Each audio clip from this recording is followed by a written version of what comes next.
2 years. We moved around each other in the same social circle, just outside of reach.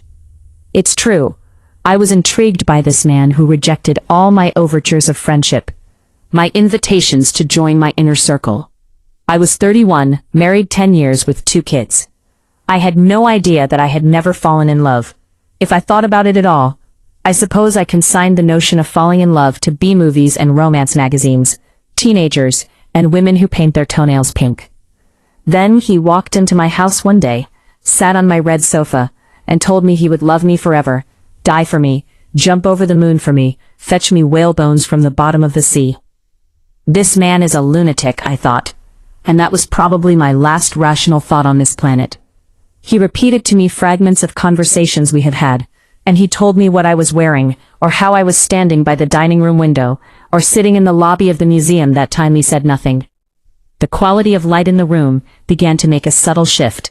Pink. I swear it was turning pink, and I was falling. I had been memorized by another being. Some kind of Gatsby had walked into my house. Yes, it was one of my favorite novels. I was a romantic, all right, just one locked in a heavy state of denial. Had he moved to kiss me, the spell might have broken on the spot. Instead, there was a waterfall of words, and I am a poet, and words were enough. Still, I hadn't said a thing. I just stared like some hypnotized deer, stunned by the headlamps of some oncoming Mack truck roaring down the highway toward me. I became frightened when I heard him say he would be the one standing beside me when all my friends deserted me. I think I made a nervous laugh and found enough of my voice to say he had to leave. I told him I wasn't going to be his tragedy. I was holding on to the mantelpiece when he walked out the door. I couldn't move and I couldn't speak, but I was listening to the romantic that had been loosed in me. She was saying, Daisy was a fool. Only a fool would say no to the kind of love that walked into the room today. But what if it's a lie? I asked. She said, I've never heard anyone lie so beautifully.